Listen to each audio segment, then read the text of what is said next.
guys, welcome back to Operation Arsenal. Today we played against Cardiff and we have come home with 3 points. That's exactly what we need to do going into the international break. So that's 6 points from a possible 12.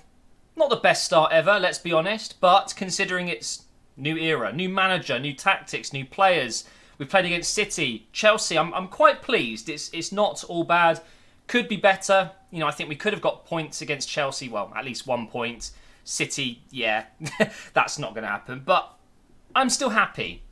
However, today, I feel like I'm repeating myself already. And it's only 4 games into the season. But I've got the same points I want to make as I've already made, especially in last week's video. So let's start off with Petr, Cech, shall we? So we can clearly tell that either there's 2 things here. Either Petr Cech has Unai Emery's nudes, and he's saying, if you don't play me, I'll release them. Or the second option is that Unai Emery just loves Petr Cech, and he's playing him because of who he is and not his footballing ability. I made some notes. Let me go ahead and bring this up, because I don't really want to forget to bring this up. So there's 4 things, very key things that I want to say as I'm talking about Petr Cech here. And it also applies to Torreira and Xhaka, I would say. Are we a better side with X in the team? Are we more likely to win with X in the team? X representing a certain player. Are we playing X because of reputation or ability? And should you risk hurting X players' feelings to benefit the team? 4 very simple questions. The first one being, are we a better side with this player in the team? With Cech, no. With Torreira, yes. This is very basic footballing knowledge. Okay, when it comes to a club like Arsenal, you've invested money in certain players in the window. It's stubbornness. I don't know what's going on. But surely today was the final nail in the coffin, let's say, for Petr Cech. He cannot start the next game after today. He has been shocking. Very good shot stopper. I continuously say this. Every single time he plays, he makes saves. That's what goalkeepers do. He's a good shot stopper, especially when the ball comes right at him. But with the ball at his feet, with shots that are relatively powerful away from him, especially down to his lower right, he's useless. Put Leno in goal. We all see it, except from Unai Emery, it seems.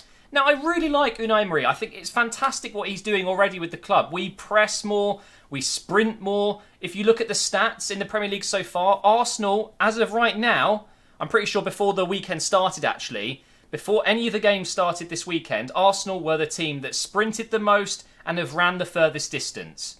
That's Liverpool's holy grail, you know, with Jurgen Klopp. We've overtaken that. It won't last. I don't think we will be, by the end of the season, the most active team in that way. But to start things off, that's great. We needed that. However, after dealing with Arsene Wenger for my entire life, having to try and understand some choices he makes, and the pure stubbornness that he appears to have, or definitely had, not even appears to have, just did have, we're seeing similar traits with Unai Emery. I feel like he's just very stubborn, and he's just not dropping Petr Cech out of no reason whatsoever. I don't see it. There has to be some nudes. I think Unai Emery has quite literally been blackmailed by Petr Cech. Of course, I'm just joking, but I don't see a logical reason, because Leno, we've signed him for him to quite literally say, subscribe at the end of our Arsenal YouTube videos. That's all we've bought him for. Is he there to provide competition for Petr Cech? A German international, one of the best keepers over the last, 7 years in the Bundesliga? It might even be more. I don't get it. So I hope that we are done with this saga now. Leno starts. Torreira, what happened when he came on today? Did we look better? Yes. Did we win the game because of it? Yes. He got an assist. Loads of tackles. He draws in fouls. Is he better than Xhaka in this side? Yes. Is he better than Guendouzi in this side? Yes. Is he better than Ramsey in this side? Yes. Why is he not starting? He's comfortably, at the moment, based on form, along with Guendouzi, in fairness, who's been absolutely fantastic for us, the best player in our midfield. Torreira changes the side when he comes on. And the fact that we're going with Xhaka and Guendouzi with Ramsey kind of floating in front of them sometimes, I don't get it. I think if you're playing at home, you're getting a lot of possession and you're not getting hit on the break too much, I think you can get away with Xhaka.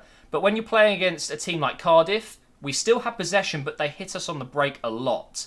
When you've got a player like Xhaka who quite literally cannot run, he's got weights around his ankles, it seems. He's just so slow. You just get countered. And it happened.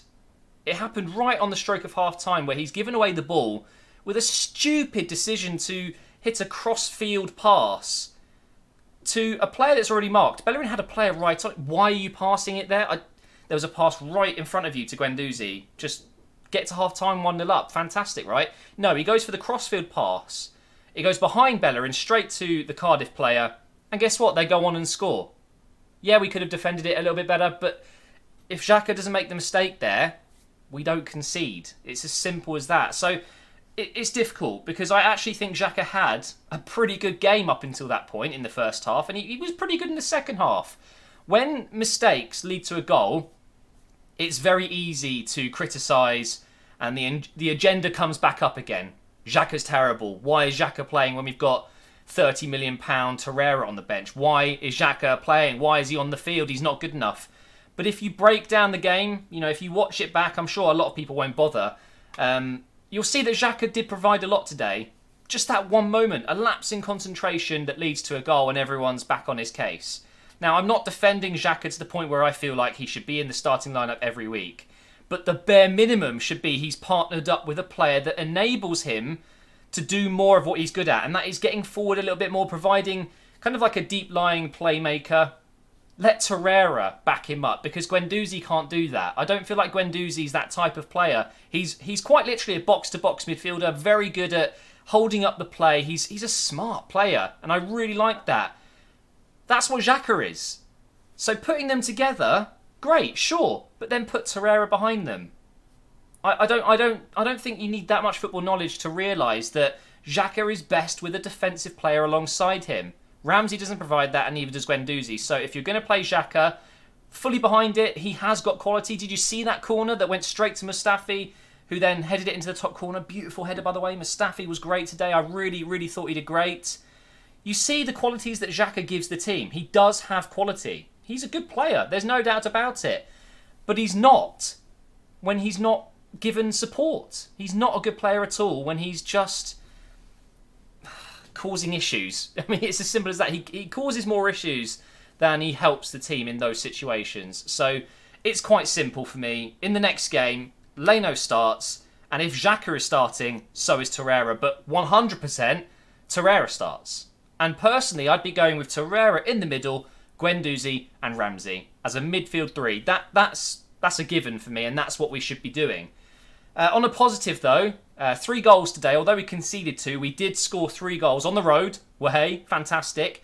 And of course, Aubameyang and Lacazette both got a goal each, which is not only brilliant for my FPL team, which, by the way, I've built my FPL team this year differently. I'm using players that I like and I want to do well. I haven't gone with Harry Kane. I haven't gone with Lukaku. I haven't gone with Aguero because I don't want those players to be scoring points and doing well. Have you realised how wrong FPL is, really, if you think about it? I've got a friend who absolutely despises Manchester City, and he's got 3 Man City players in there.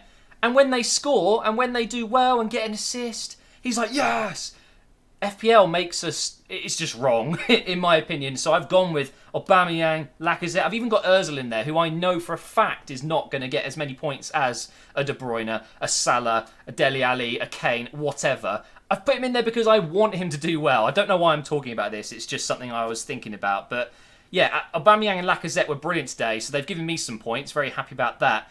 We are seeing a combination of 2 very different strikers, but they just gel. You've got Aubameyang, who's a runner, direct finisher, takes pop shots, very confident player, good in the air as well. And then you've got Lacazette, who's just... His centre of gravity is ridiculous. He's just so agile. He just doesn't... I don't know what it is. He doesn't seem to lose the ball very often. That's what I like about Lacazette. He may not be the strongest. He's not the tallest. He's not the most physical. But when he receives the ball, you're pretty much guaranteed to see him pass it on to another teammate or get a shot on target. He was very unlucky not to score another goal today. He hit the post, unfortunately. And so did Ramsey, who I thought had a good game against his old club. 10 years has passed since he was part of the Cardiff setup. But overall, although it wasn't the most pretty performance today, we came away with 3 points. And last season, we would have lost this game. There's no doubt in my mind that, you know, we were in such a terrible state away from home. We were not able to win again. We didn't win an away game for months in a row, okay? The Premier League away matches were just instant losses for us. We would have lost this game. I'm pretty sure of it. So you've got to give Emery credit. Although I'm still disappointed with the lineup choice that he goes with. He does make the changes that we need in the game. Torreira coming on was good. I thought Welbeck made an impact when he came on. By the way, I don't know what's up with Ozil. I feel like he doesn't really care. I don't know if that's just me. I'm sure a lot of people might beg to differ, and that it's just his language on the pitch. You know, his body language is very lethargic. He's very slow. He doesn't look like he's doing much. And whilst I agree with that, I haven't been impressed with Ozil this season at all. And I feel like as soon as I say this, he'll go on and, you know, provide 3 assists in the next game and bag a goal. But if Ozil's not playing well, we're quite literally missing a player, because he doesn't offer anything other than attacking-wise. He doesn't defend. He doesn't pressurise players. I mean, he'll chase the ball a little bit, but let's be honest. He finds himself in positions.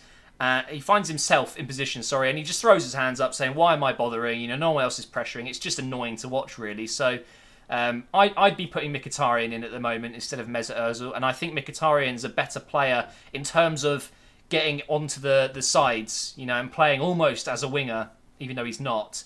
Mesut Ozil seems to get lost quite a lot of the time. And what I would like to see is maybe Lacazette and Aubameyang quite literally up front as a two strikers up front, instead of Aubameyang playing on the left side and cutting in, which he's great at. He does the job. But having Lacazette and Aubameyang up front with maybe Ozil behind them, sitting behind the strikers, that's a better position for him. Instead of making him drift out wide, maybe that's where we're going wrong with Mesut. We're going to go ahead and finish this video talking about Cardiff. Favourites to be relegated. I'm not so sure about that after seeing today.